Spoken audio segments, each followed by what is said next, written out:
예, 이 시간에는 에드문드 후슬과 생활 세계에 관해서 말씀드리도록 하겠습니다. 이 생활 세계라고 하는 것은 이제 생활 복지와도 긴밀한 관계를 맺고 있는데, 생활 세계는 이제 존재론하고도 상당히 중요한 개념이다. 이렇게 보시면 되겠습니다. 후슬은 이제 이런 인물이고, 현대 철학의 어떤 사상 가운데 하나인 현상학이 이제 상당히 명의를 떨치고 있는데, 특히 하이데거의 현상학이라든지 또 프랑클이라든지 인본주의 심리 치료학자들의 대부분이 이제 현상학 쪽으로 움직이잖아요. 이 현상학이라고 하는 것 자체의 대가는 이제 에드먼드 후슬이다 이렇게 보시면 되겠는데, 심리주의자와 또 역사주의자들을 비평하고 또 실증주의자들을 이제 비판한 그런 학자다 이렇게 보시면 되겠습니다.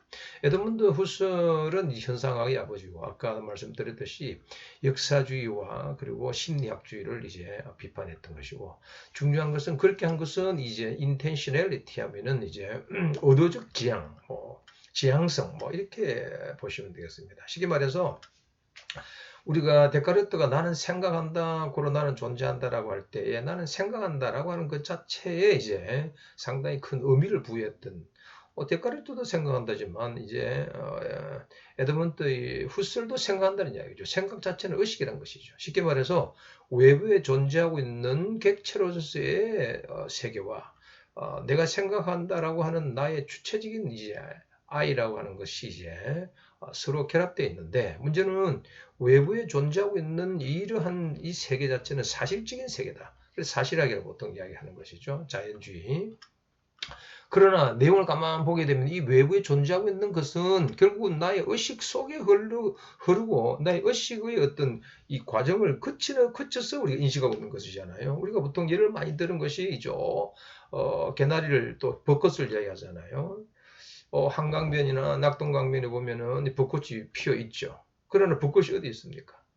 우리가 물로서 존재하고 있는 벚꽃은 그 강가에 있잖아요. 그러나 현상학에 있어서의 가장 핵심적인 것은 그 벚꽃은 내 의식의 이 과정에 거쳐서 현상으로 드러나고 있는 것이다 보는 거죠. 따라서 대상으로서의 어떤 나와 그것을 생각하는 내 의식과의 관계에 있어서 이 의식의 중요성을 더 탐구했던 자가 곧 후설이다 이렇게 보시면 되겠습니다. 그래서 이 순수한 의식을 찾기 위해서는 쉽게 말해서 판단을 중지해야 된다, 에포케를 해야 된다 이렇게 이야기를 하는 것이죠. 그래서 이 지향이나 우리 의식은 항상 어떤 대상을 지향하고 있는데, 그 대상을 지향하고 있는 것 자체를 순수한 의식을 찾기 위해서는 판단을 중지하고 거기에 있어서 순수한 어떠한 형상을 찾아서 그것이야말로 사물의 본질이다 이렇게 파악을 하고 있는 것이죠. 그래서 그렇게 하기 위해서는 현실로 드러나고 있는 그러한 현상 자체를 판단 중지하는 것,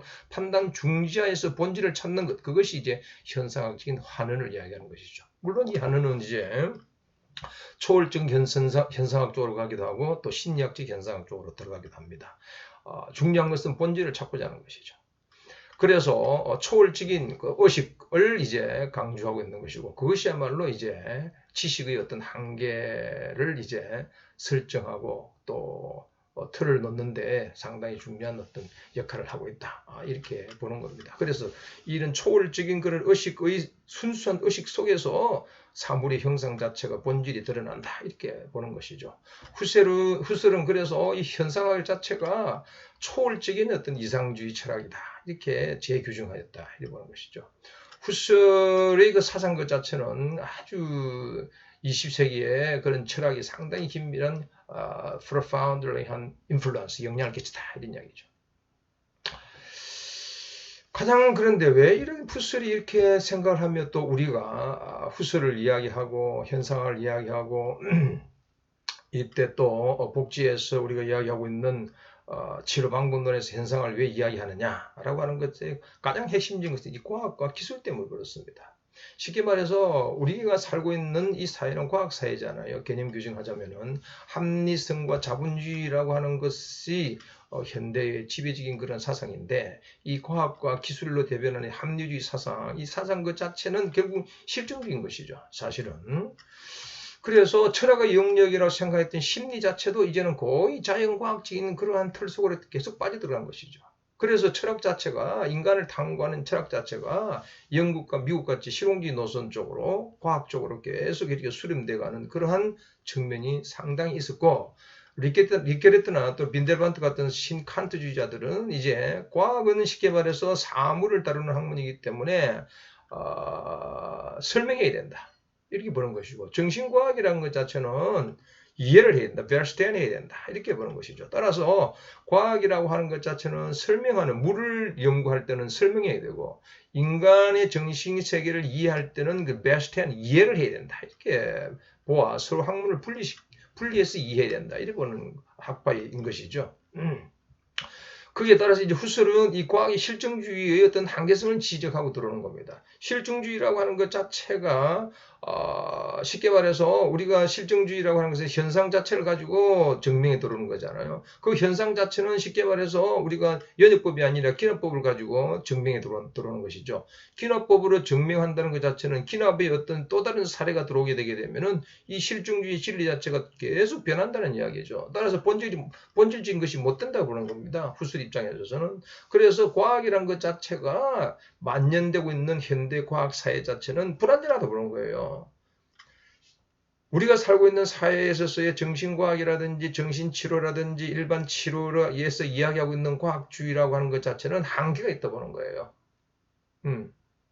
왜 그러느냐? 실증주의 자체가 기납적인 방법을 사용하고 있기 때문에 또 객관적인 물을 다루는 그 방법론이기 때문에 이해하는 데뿐만 아니라 방법 자체가 한계가 있다. 이렇게 보는 겁니다.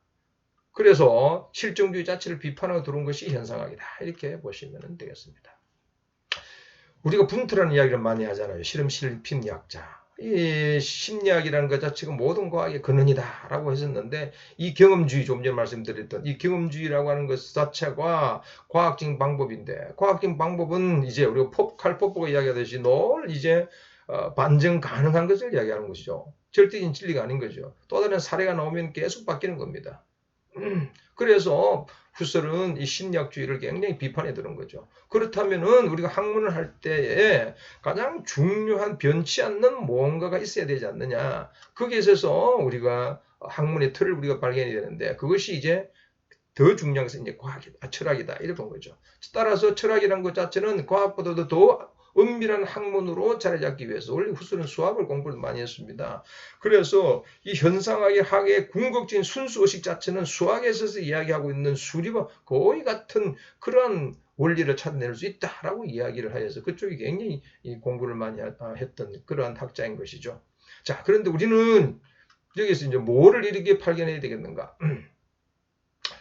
후설은 실증주의 비판과 지향성, 조금 전에 했듯이 의식과 대상의 실체를 분리시켜서 사고하는 실증주의. 다시 말해서 실증주의 핵심은 의식과 대상을 서로 분리하잖아요. 내가 지금 이제 벚꽃을 보고 있다 하는데 벚꽃하고 지금 이제 나의 사상은 분리되어 있단 말이죠. 그러나 현상은 그 벚꽃이 외부로 존재하고 있는 벚꽃이지만은 강가에 있는 벚꽃이지만은 내 머릿속에 들어가 있기 때문에 비로소 그 꽃이 의미가 있다는 이야기죠. 우리가 보통 김춘수의 꽃을 이야기하잖아요.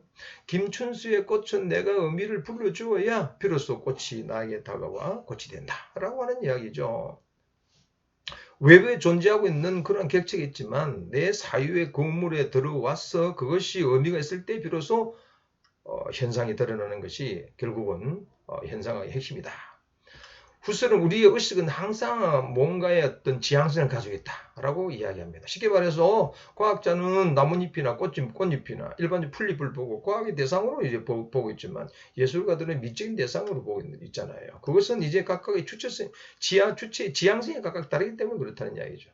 그렇다면은 대상 똑같은 것을 보고 과학자는 과학의 방식으로 예술가는 예술의 방식으로 이렇게 본다면 본질을 우리가 파악 못한다는 이야기죠. 따라서 본질을 파악하기 위해서는 보편적인 그런 지향성을 찾아내야 되는데 그러한 것에 드러나고 있는 인간 의식에 드러나고 있는 쉽게 말해서 사유의 그물 속에 드러나고 있는 그대로의 현상을 디스크라이브 해야만 비로소 본질을 파악할 수 있다. 이래 보는 거죠. 따라서 우리의 사유가 계속 순수한 그러한 자연의 어떤 자연의 대상을 이렇게 보고 그 대상 속에서 순수한 의식을 찾아 들어가게 되게 되면 사물의 본질을 볼 수 있다라고 보고 초월적인 현상을 이 후설은 상당히 많이 주장을 하고 있습니다.